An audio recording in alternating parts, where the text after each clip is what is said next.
إن الحمد لله نحمده ونستعينه ونستغفره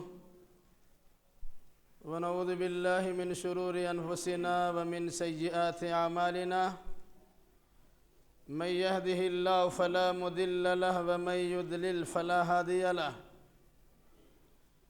وأشهد أن لا إله إلا الله وحده لا شريك له وأشهد أن محمدًا عبده ورسوله يا أيها الذين آمنوا اتقوا الله حق تقاته ولا تموتن إلا وأنتم مسلمون يا أيها الناس اتقوا ربكم الذي خلقكم من نفس واحدة وخلق منها زوجها وبث منهما رجالا كثيرا ونساء واتقوا الله الذي تساءلون به والأرحام إن الله كان عليكم رقيبا يا أيها الذين آمنوا اتقوا الله وقولوا قولا سديدا يصلح لكم أعمالكم ويغفر لكم ذنوبكم ومن يطع الله ورسوله فقد فاز فوزا عظيما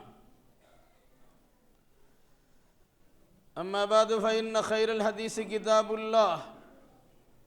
وخير الهدي هدي محمد صلى الله عليه وسلم وشر الأمور محدثاتها وكل محدثة بدعة وكل بدعة ضلالة وكل ضلالة في النار وعن أبي هريرة رضي الله تعالى عنه قال قال رسول الله صلى الله عليه وسلم من نفس عن مؤمن كربة من كرب الدنيا نفس الله عنه كربة من كرب الآخرة يو كرب القيامة ومن يسر على موسر يسر الله عليه في الدنيا والآخرة ومن ستر مسلما ستره الله في الدنيا والآخرة والله في عون العبد ما كان العبد في عون الأخي ومن سلك طريقا يلتمس فيه علما سهل الله له به طريقا إلى الجنة وما اجتمع قوم في بيت من بيوت الله يتلون كتاب الله ويتدارسونه بينهم إلا نزلت عليهم السكينة وغشيتهم الرحمة وحفتهم الملائكة وذكر الله في من عنده ومن بطأ به عمله لم يسر به نسبه رواه الإمام مسلم في صحيحه سبحانك لا علم لنا إلا ما علمتنا إنك أنت العليم الحكيم رب اشرح لي صدري ويسر لي أمري واحلل عقدة من لساني يفقهوا قولي رب زدني علما ہر طرح کی تعریف لائق و سزاوار ہے ہر چیز کے خالق و مالک اللہ رب ذوالجلال والاکرام کے لیے اور درود و سلام نازل ہو جملہ انبیاء اکرام علیہم السلام پر خصوصاً احمد مصطفیٰ محمد مصطفیٰ صلی اللہ علیہ وسلم پر اللہم صلی علی محمد وعلی آل محمد کما صلیت علی ابراہیم وعلی آل ابراہیم انکا حمید مجید اللہم بارک علی محمد وعلی آل محمد کما بارکت علی ابراہیم وعلی آل ابراہیم انکا حمید مجید بزرگوں، نوجوان ساتھیوں، پردہ نشی ماں اور بہنوں، خطبہ مسنونہ کے بعد رسول اکرم صلی اللہ علیہ وسلم کی ایک طویل و لمبی حدیث پڑھی گئی ہے۔ انشاءاللہ الرحمن اسی حدیث رسول کی روشنی میں آج کا خطبہ آپ کے پیش خدمت ہوگا۔ اللہ ہمیں صحیح کہنے، صحیح سننے، صحیح سمجھنے اور صحیح باتوں پر عمل کرنے کی توفیق مرحمت فرمائے، آمین۔ گزشتہ 6 جمعوں سے علم کی اہمیت و فضیلت کے عنوان سے قرآن و احادیث کی روشنی میں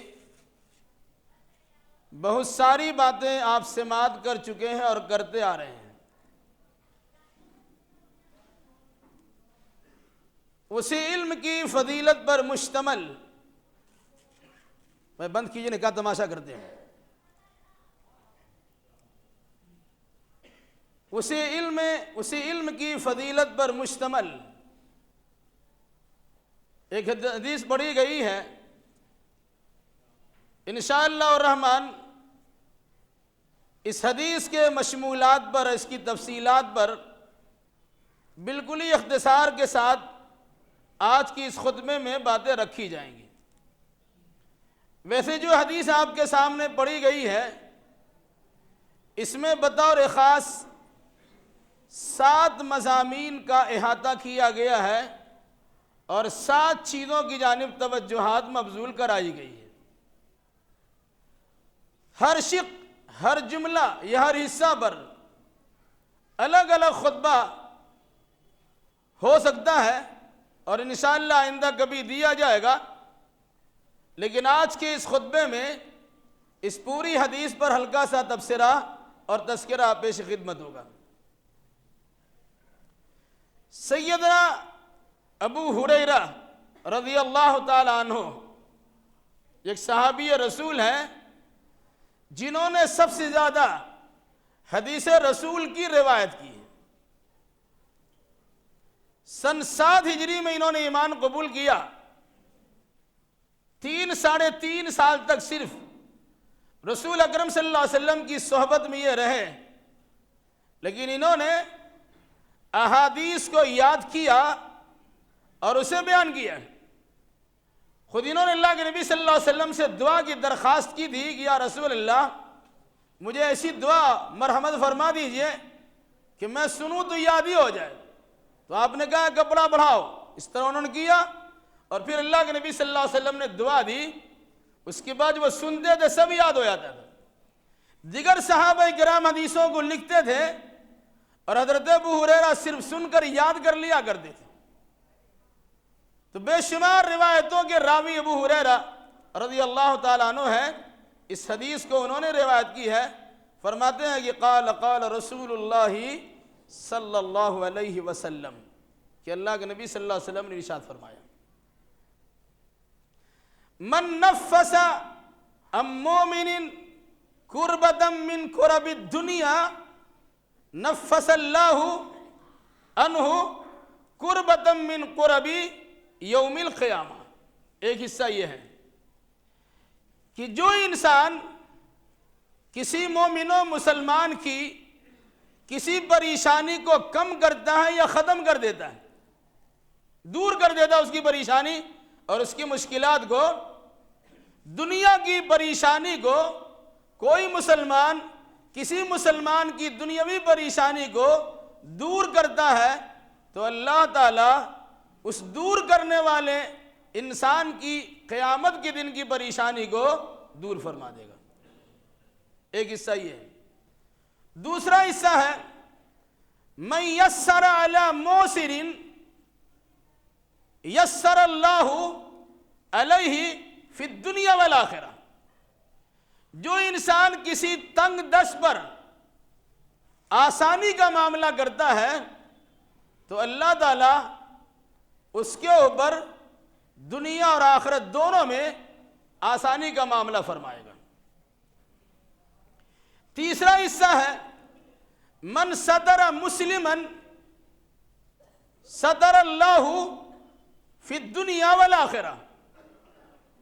جو انسان کسی مسلمان کی دنیا میں ستر پوشی کرتا ہے یا دنیا میں اس کے عیب کو چھپاتا ہے تو اللہ تعالیٰ دنیا آخرت کے ان کو عیوب کو چھپا دے گا۔ چوتھا حصہ ہے واللہ فی عون العبد ما کان العبد فی عون اخی۔ اللہ اس بندے کی اس وقت تک اس وقت تک مدد کرتا رہتا ہے جب تک کوئی بندہ اللہ کے کسی بندے کی مدد میں لگا رہتا ہے۔ اور پانچویں چیز ہے من سلک طریقا یلتمس فیہ علما سہل اللہ لہ بہ طریقا الی الجنہ۔ جو انسان کوئی راستہ چلتا ہے اور اس میں وہ علم حاصل کرنا چاہتا ہے تو اللہ تعالیٰ اس کو اس راستہ چلنے کے نتیجے میں اس کے لیے جنت کا راستہ آسان کر دیتا ہے۔ اور چھٹی چیز ہے مجتمع قوم فی بیت من بیوت اللہ یتلون کتاب اللہ ویتدارسونہ بینہم الا نزلت علیہم السکینہ وغشیتہم الرحمہ وحفتہم الملائکہ وذکرہم اللہ من عندہ۔ یہ چھٹا حصہ ہے۔ کیا فرمایا؟ کوئی قوم یا کوئی جماعت یا کوئی انسان اللہ کے گھروں میں سے کسی گھر میں جمع ہوتا ہے۔ کچھ لوگ اللہ کے گھروں میں سے کسی گھر میں جمع ہوتے ہیں۔ جمع ہونے کا مقصد صرف گیٹ ٹوگیدر نہیں ہے، بلکہ یتلون کتاب اللہ، وہاں جمع ہو کر اللہ کی کتاب کی تلاوت کرتے ہیں۔ وَيَتَدَارَسُونَهُ بَيْنَهُمْ، پھر اللہ کی کتاب کا درس اور اس کا معنی مطلب سمجھنے کے لیے یا سمجھانے کے لیے مذاکرہ کرتے ہیں۔ تو اس کے نتیجے میں اللہ نزلت علیہم السکینہ، آسمان سے اس کے لیے اطمینان و سکون کا برکھا برستا ہے۔ وغشیتہم الرحمہ، ایسے مجلس میں بیٹھے ہوئے انسان پر اللہ کی رحمتیں انہیں چھا لیتی ہیں، اللہ کی رحمتیں برسنا شروع ہو جاتی ہیں۔ وحفتہم الملائکہ، اور اللہ کے خاص فرشتے ایسی مجلس کو چاروں طرف سے گھیر لیتے ہیں۔ وذکرہم اللہ من عندہ، پھر اللہ کے کسی گھر میں ایسے عمل کرنے والے انسانوں کا تذکرہ اللہ تعالیٰ اپنے فرشتوں کے سامنے کرتا ہے۔ اور اس حدیث کا 7واں حصہ ہے من بطأ بہ عملہ لم یسر بہ نسبہ، جس انسان کا عمل اسے پیچھے چھوڑ دے اس کا نسب اسے آگے نہیں بڑھا سکتا ہے۔ یہ حدیث کا سیدھا سادہ ترجمہ ہے، ہر حصے پر ہلکا سا تذکرہ۔ پہلی بات، من نفس عن مومن کربۃ من کرب الدنیا نفس اللہ عنہ کربۃ من کرب یوم القیامہ۔ کوئی انسان کسی مومن انسان کی کسی تکلیف کو کم کر دیتا ہے یا کسی تکلیف کو ختم کر دیتا ہے، بیمار ہے اس کا علاج معالجہ کرا دیتا ہے، پریشان حال ہے اس کی پریشانی کو دور کرنے کی کوشش کرتا ہے، دقت میں اور الجھن میں ہے اس کی الجھنوں کو ختم کر دیتا ہے۔ یہ دنیاوی پریشانی ان کے سامنے لگی ہوئی ہے۔ اللہ نے کہا اگر کوئی مومن بندہ دنیا میں کسی مومن بندے کی کسی پریشانی کے ازالے کا سبب بنتا ہے تو اللہ تعالیٰ اس کے نتیجے میں اس کے بدلہ اور پھل کے طور پر یا رزلٹ کے طور پر قیامت میں اسے انسان کو جو پریشانی ہونے والی ہوتی اللہ اس پریشانی کو یا تو کم کر دے گا یا تو ختم کر دے گا۔ معمولی سی بات لگتی ہے، انسان اپنی پریشانی کے خاتمے کے لیے سب کچھ کرتا ہے لیکن دوسروں کے بارے میں سوچتا نہیں ہے۔ آپ اپنی پریشانی ختم کرتے ہیں، کوئی ضمانت و گارنٹی نہیں ہے کہ دنیاوی پریشانی آپ کی دور بھی ہو جائے یا آخرت کی دقتوں کی پریشانی کا خاتمہ ہو جائے، لیکن رسول اکرم صلی اللہ علیہ وسلم کے فرمان کے مطابق اگر کسی مصیبت زدہ کے مصیبت کو کم کرتے ہیں یا ختم کرتے ہیں تو دنیا میں اس کے نتیجے میں اللہ آپ کی مصیبت و پریشانی کو دور کر دے گا اور آخرت میں بھی اس کی پریشانی کو دور کرے گا۔ یہ تو اللہ کے نبی صلی اللہ علیہ وسلم کا فرمان ہے۔ ہماری آپ کی بات جھوٹ ہو سکتی ہے لیکن رسول اکرم صلی اللہ علیہ وسلم نے گویا ضمانت کے طور پر یہ بات کہی ہے۔ اگر آپ چاہتے ہیں کہ الجھنوں سے نکل جائے، آپ چاہتے ہیں پریشانی سے بچ جائے،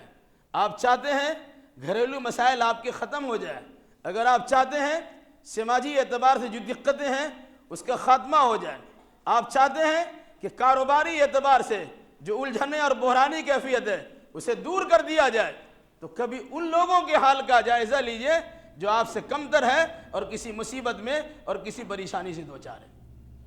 ہم اپنی پریشانی دور کرنے کی کوشش تو کرتے ہیں، لیکن بغل میں میرا سگا بھائی، سگی بہن، میری ماں، میرا باپ، میرے قریبی رشتہ دار ترستے ہیں، دانے دانے کو درستے ہیں، لیکن ہمیں عیاشی کی زندگی گزارنے سے فرصت نہیں ملتی اور اپنی رشتہ داروں کی خبر لینے کی توفیق نہیں ملتی، اور پھر اس کی بات سوچیے گا ہم آرام سے رہیں گے۔ یہی وجہ دیکھا گیا کروڑ کی انسان مالک ہے، اس کا سکون غارت ہو چکا ہے۔ کیوں؟ وہ اپنے سکون کی تلاش میں نکلتا تو ہے، لیکن جن ذرائع سے سکون آتا ہے، جن ذریعوں سے مصیبتوں کا خاتمہ ہوتا ہے، جن ذریعوں سے پریشانی دور ہو سکتی ہے، ان صحیح ذرائع کی تلاش میں ہم لگتے نہیں ہیں، اور اگر وہ چیز ہمیں مل جائے تو اس میں عمل کرنے کی کوشش بھی نہیں کرتے ہیں۔ ایک بات۔ دوسری چیز، من یسر علی معسر یسر اللہ علیہ فی الدنیا والآخرہ۔ کسی تنگ دست پر آپ نے آسانی کی، مطلب کسی نے آپ سے قرض لیا، وہ بیچارہ تنگ دست قرض دے نہیں پاتا ہے، تو آپ کوشش کرتے ہیں کہ اس کے گھر ہی ہڑپ لیں، اس کی زمین جائیداد ہی چھین لیں۔ کچھ دن کے لیے موقع دیا گیا، وہ سود در سود بڑھتا چلا گیا، اور نتیجے کے طور پر اس کا پورا سرمایہ آپ نے چھین لیا۔ پھر بھی آپ چاہتے ہیں کہ اب آرام و سکون سے رہے۔ کسی نادار اور غریب کی آہ اگر لگے گی، سارے وسائل آپ کے پاس موجود رہیں گے، سکون کی دولت میسر نہیں ہو سکتی ہے۔ یہ بھی حدیث رسول یاد رکھیے، مثل الغنی ظلم۔ اگر آپ کے پاس مال ہے اور آپ کے ذمے کسی کا قرضہ ہے، اپنی شاہانہ زندگی گزارنے کے لیے ٹھاٹ باٹ اور کر و فر کے ساتھ، شان و شوکت کے ساتھ زندگی گزارنے کے لیے کسی قرض دینے والے انسان کے قرض کے ادا کرنے میں ٹال مٹول کرتے ہیں، تو یہ آپ کی جانب سے ظالمانہ رویہ ہوتا ہے، آپ ظالم ہیں۔ ایک طرف یہ بھی کہا گیا، لیکن دوسری طرف یہ بات کہی گئی، اگر آپ نے کسی کو قرضہ دیا ہے اور وہ انسان قرض ادا کرنے کی پوزیشن میں نہیں ہے، تو کہاں اگر آپ اسے آسانی دیتے ہیں، بس ٹھیک ہے کچھ دنوں کے بعد دے دو گے، اور واقعی وہ انسان مجبور ہے اور آپ نے اس کے لیے آسانی دی ہے، تو اللہ کے نبی صلی اللہ علیہ وسلم کا ضمانتی بیان سنیے، سہل اللہ یسر اللہ فی الدنیا والآخرہ، اللہ اس کے لیے دنیا آخرت میں آسانی پیدا کر دے۔ نہیں چاہتے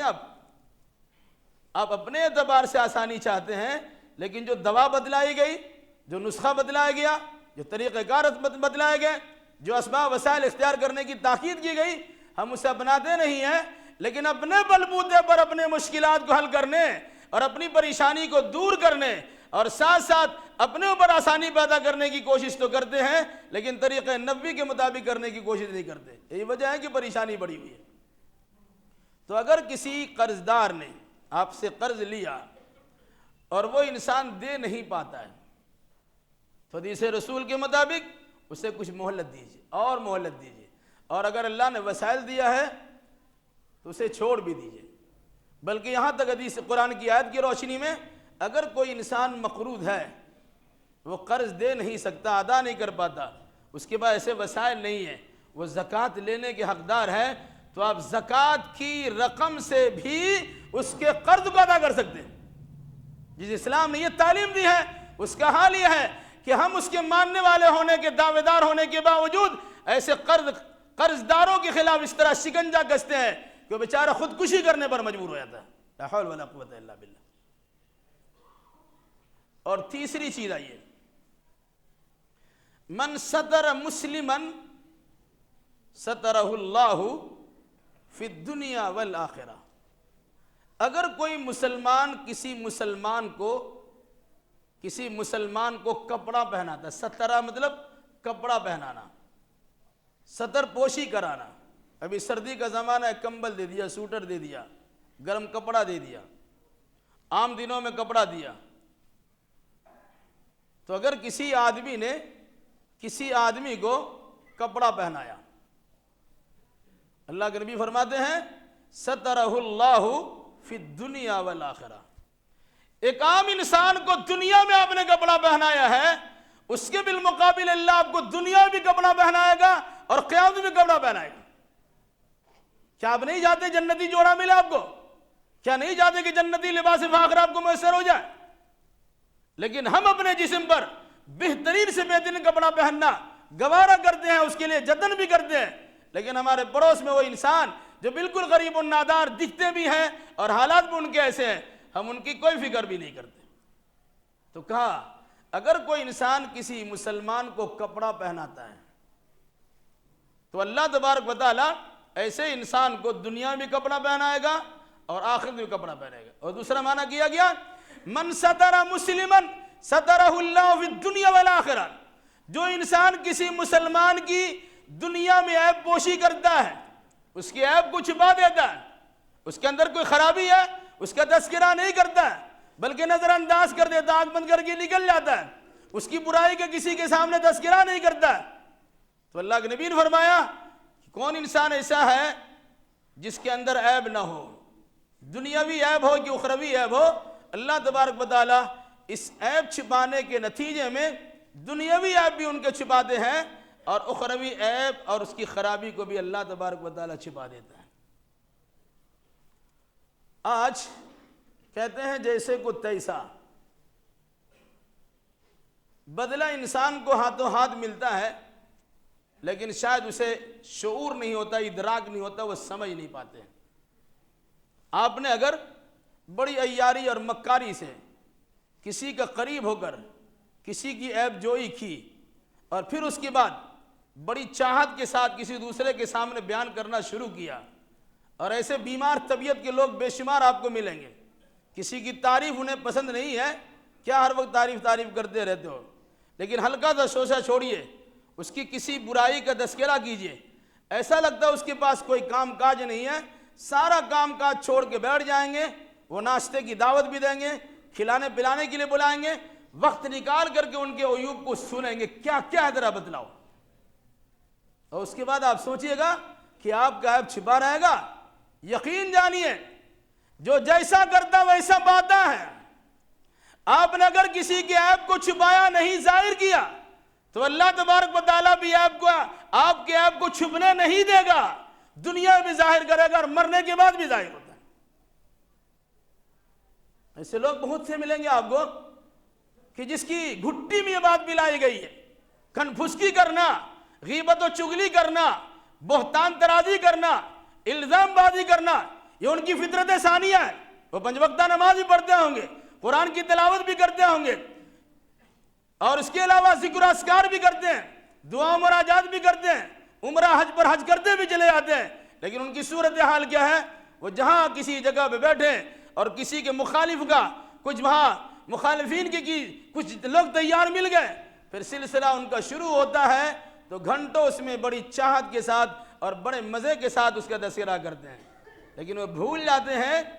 کہ دائیں بائیں فرشتے آپ کے لگے ہوئے ہیں، آپ ان کے عیب کو بیان کرتے ہیں، وہ آپ کے عیب بھی درج کیے جا رہے ہیں اور ساتھ ساتھ اس کے تذکرہ کا، اس کے بیان کا پلان بھی آپ کے خلاف اللہ کی طرف سے تیار ہو رہا ہے۔ اور دیکھا گیا کہ اگر کسی کے عیب آپ نے دنیا میں بیان کیا ہے تو آخرت میں تو ہوگا ہی، دنیا میں اسے سزا ملی ہے، دنیا میں اس کے عیوب کو اچھال دیا گیا ہے، گھر سے ان کے مسائل اس طرح بگڑے ہیں کہ وہ کہیں منہ دکھانے کی خود لائق نہیں ہے۔ اس لیے اگر آپ چاہتے ہیں کہ اگر آپ سکون سے رہیے، آپ کا عیب دنیا والوں کے سامنے ظاہر نہ ہو، تو کسی کے عیب پر عیب جوئی کرنے کے لیے اپنی انرجی کو لاس مت کیجیے۔ یہ بات یاد رکھیے گا، اگر کسی کے اندر عیب ہے، آپ نے اس کا تذکرہ کیا ہے تو یہ غیبت ہے، اور اگر اپنی جانب سے لگا دیا ہے یہ اس سے بڑا جرم بہتان ہے، جس کی سزا بڑی زبردست ہے۔ اب چوتھی چیز میں آئیے، واللہ فی عون العبد ما کان العبد فی عون اخیہ، ہم میں سے کون انسان ایسا نہیں چاہتا کہ اللہ ہمارا مددگار ہو جائے، لیکن اللہ کی مدد کے حاصل کرنے کے لیے جو اللہ کے نبی نے طریقہ سکھلایا ہے ہم اسے لینے کی کوشش نہیں کرتے ہیں۔ کیا سکھلایا؟ واللہ فی عون العبد ما کان العبد فی عون اخیہ، جب تک کوئی انسان اپنے بھائی کی مدد کرتا رہتا ہے تو اللہ تبارک و تعالیٰ بھی اس انسان کی مدد کرتا رہتا ہے۔ اب دیکھیں مدد کر کے اللہ دوسرے راستے سے اللہ آپ کو دے دے گا۔ پیسہ آپ نے جمع کر کے رکھ دیا، وہ پیسہ بچہ نہیں دے گا، اس کو خرچ کیجئے گا تب وہ لے کے آتا ہے، اس کا صرفہ کیجئے گا تو اس سے زیادہ آپ کے پاس آتا ہے۔ تو کسی آدمی پر آپ مدد کرتے ہیں، دیکھا آپ کی جانب سے اس کے اوپر مدد کی باتیں ہو رہی ہیں، مدد آپ کر رہے ہیں، تو اللہ تبارک و تعالیٰ بھی اپنی رحمتوں کے ساتھ آپ کی طرف متوجہ ہوتا ہے اور اللہ آپ کی مدد کرتا ہے، اللہ آپ کی پریشانی کو دور کرتا ہے۔ تو جو انسان کسی انسان کی لفظ جو اللہ نے کے رسول استعمال کیا فی عون اخیہ، اپنے بھائی کی مدد میں، ایمان والا رشتہ اپنا خونی رشتہ سے زیادہ مضبوط رشتہ ہوتا ہے۔ تو اگر کوئی مومن بھائی کی مدد میں لگا رہتا ہے تو اللہ تبارک و تعالیٰ اس وقت اس کی مدد کرتا رہتا ہے۔ آپ اگر چاہتے ہیں کہ اللہ کی مدد شامل حال ہو تو آپ کو دوسرے کی مدد کرنی چاہیے، اپنی سہولت کے مطابق، اپنے وسائل کے مطابق۔ ان 4 صفتوں کا تذکرہ کرنے کے بعد پھر علم کی فضیلت پر مشتمل بڑی اہم بات ہے کہ فرمایا اللہ کے نبی صلی اللہ علیہ وسلم نے من سلک طریقا یلتمس فیہ علما سہل اللہ لہ بہ طریقا الی الجنہ۔ جو انداز اللہ کے نبی نے استعمال کیا ہے، پہلے لوگوں کا مزاج بنایا ہے، مصیبت دور کرنے کرانے کی تلقین کی ہے، آسانی پیدا کرنے کا درس دیا ہے، سترپوشی کرنے کی تاکید کی ہے، مدد کرنے کی تعلیم دی ہے۔ تو آپ کی ان تمام مددوں کے اور ان تمام اچھے اوصاف کے زیادہ مستحق اور پہلے مستحق کون ہے؟ اس کا تذکرہ کرتے ہوئے کہا کہ من سلک طریقا یلتمس فیہ علما، جو انسان علم سیکھنے کے لیے آتا ہے، بڑی اہم چیز ہے، علم سیکھنے کے لیے آپ کو جانا ہوگا۔ آپ سوچیں گے ہمارے پاس اللہ نے دولت دی ہے، عالم کو اپنا گھر بلا لیں گے، مفتی صاحب کو اپنے یہاں دعوت دے دیں گے، چائے کی دعوت میں بلا لیں گے اور جو چاہیں گے پوچھ لیں گے۔ یہ عالموں کی شان بھی ہے اور ساتھ ساتھ عالموں کی کثرت شان بھی ہے۔ حکم کیا دیا گیا؟ سلک طریقا یلتمس فیہ علما، کوئی انسان راستہ چلتا ہے تاکہ وہاں جا کر علم سیکھے، وہ علم کے حصول کے لیے آپ کو سفر بھی کرنا پڑ سکتا ہے، علم کے سفر کے لیے جانا بھی پڑ سکتا ہے۔ اگر کسی چھوٹے انسان کے پاس علم ہے، آپ بڑا ہو سکتے ہیں، عمر میں بڑا ہوں گے، شرافت میں بڑا ہوں گے، بزرگی میں بڑا ہوں گے، مال دولت میں بڑا ہوں گے، شہرت میں آپ بڑے ہوں گے، ساری چیزوں بڑا ہونے کے باوجود اگر آپ کے پاس علم نہیں ہے، کسی چھوٹے انسان کے پاس علم ہے، تو آپ کو ان کے پاس جا کر علم سیکھنا چاہیے۔ دلیل یہ تو اللہ کے نبی صلی اللہ علیہ وسلم کا فرمان ہے، وہ قرآن مقدس کی آیت بھی ہے۔ زمانے کا سب سے بڑا عالم، اپنے زمانے میں سب سے بڑا نبی حضرت موسیٰ علیہ السلام، ان سے کہا گیا علم کی کچھ بات سیکھنی ہو تو خضر کے پاس جائیے۔ خضر موسیٰ علیہ السلام سے بڑا نبی نہیں تھے، ان کے نبی ہونے میں بھی شک ہے۔ کچھ لوگوں نے نبی کہا، کچھ لوگوں نے رضال غیب کہا، کچھ لوگوں نے فرشتے کہا، کچھ لوگوں نے اللہ کا ولی کہا، لیکن موسیٰ علیہ السلام کے نبی ہونے میں تو شک و شبہ کی گنجائش نہیں ہے، اور اس زمانے میں سب سے بڑے نبی وہی تھے۔ ان سے کہا گیا تمہارے پاس علم نہیں ہے، اس مسئلے میں علم حاصل کرنا ہو جائیے میرے بندہ مجمع البحرین کے پاس جائیے، 2 دریا کے ملنے کے پاس میرے ایک بندے سے ملاقات کیجئے، دیکھیں ان کے پاس کیا کیا علمی خزانے ہیں۔ تو من سلک طریقا یلتمس فیہ علما، جو انسان راستہ چلتا ہے اور علم سیکھنے کے لیے آتا ہے، تو اللہ کے نبی نے کیا فرمایا؟ سہل اللہ لہ بہ طریقا الی الجنہ، اس علم کے سفر کے نتیجے میں آپ کا جنت کا راستہ آسان ہو جائے گا۔ گویا علم سیکھنا اور علم سکھانے کی جگہ جنت کا ایک ٹکڑا بن جاتی ہے۔ اگر آپ علم سیکھنے کے لیے وہاں پہنچے ہیں تو اللہ کے نبی صلی اللہ علیہ وسلم کے فرمان کے مطابق آپ کے لیے گویا جنت کا راستہ آسان ہو جاتا ہے۔ آپ جنت کا راستہ بھی سوچتے ہیں اور عالموں کی شان میں گستاخی بھی کرتے ہیں، آپ جنت کود کے بھی جانا چاہتے ہیں اور عالموں کے ساتھ بے حرمتی کا برتاؤ بھی کرتے ہیں وغیرہ ذالک۔ میں نہیں کہتا، لیکن بطور خاص یاد رکھیے علم کے لیے آپ کو جانا پڑے گا، اور آپ نے سفر کیا، 2-4 قدم آگے بڑھائے، کچھ لمبا سفر کیا، جس انداز کا سفر ہوگا، جیسی نیت ہوگی، اس مناسبت سے آپ کے ساتھ برتاؤ ہوگا اور جنت کا راستہ آسان۔ اور اخیر حصہ ہے، بلکہ 2 حصہ اور بھی انشاءاللہ، اس کی تفصیل آئندہ، بغل میں جنازہ و اس مناسبت سے خطبہ مختصر ہوتا ہے۔ اس حدیث میں جن چیزوں کی جانب اشارہ کیا گیا اسے بطور خاص یاد رکھیے۔ پہلی بات تو یہ تھی کہ آپ کسی انسان اور کسی مومن کی تکلیف کو دور کیجئے۔ دوسری بات یہ تھی کہ کسی تنگ دست کو آپ نے قرض دیا ہے تو آسانی پیدا کیجئے۔ تیسری بات یہ تھی کہ کسی مومن کو کپڑا پہنائیے یا اس کے عیب کو چھپا دیجئے۔ چوتھی بات یہ تھی کہ آپ مومن بندہ کی مدد کیجئے، اللہ آپ کی مدد کرتا رہے گا۔ اور 5ویں بات یہ آئی کہ اگر علم سیکھنے کے لیے نکلتے ہیں وہ جنت کی طرف آپ چل رہے ہیں۔ علم آپ نے سیکھا، جنتی آپ نے اعمال کیے۔ اللہ سے دعا کہ جلال العالمین ہم جملہ مسلمانوں کو علم کی اہمیت و فضیلت سمجھنے کی توفیق رضا نصیب عطا فرمائے۔ الہی جو بیمار اسے شفا کامل و عاجل عطا فرما دیں، جو مقروض انہیں قرض ادا کرنے کی سہولیات پیدا کر دیں، جو زندہ ہیں ان پر رحم و کرم فرما، صحیح سوجھ بوجھ کی دولت سے مالا مال کر دے، اور جو دنیا سے جا چکے ہیں ان کی مغفرت فرما دیں۔ جن لوگوں نے اپنے لیے یا اپنے کسی رشتہ دار کے لیے دعا کی درخواست کی، الہی ان تمام کی جائز مراد کو پوری فرما دیں۔ جب تک زندہ رکھ کتاب اللہ اور سنت رسول اللہ پر عمل کرتے ہوئے زندہ رکھ، اور جو ہمارا خاتمہ ہو انہی دونوں کی ترویج اشاعت کرتے ہمارا خاتمہ ہو۔ قولی ھذا واستغفر اللہ لی ولکم ولسائر المسلمین، وآخر دعوانا الحمد للہ رب العالمین۔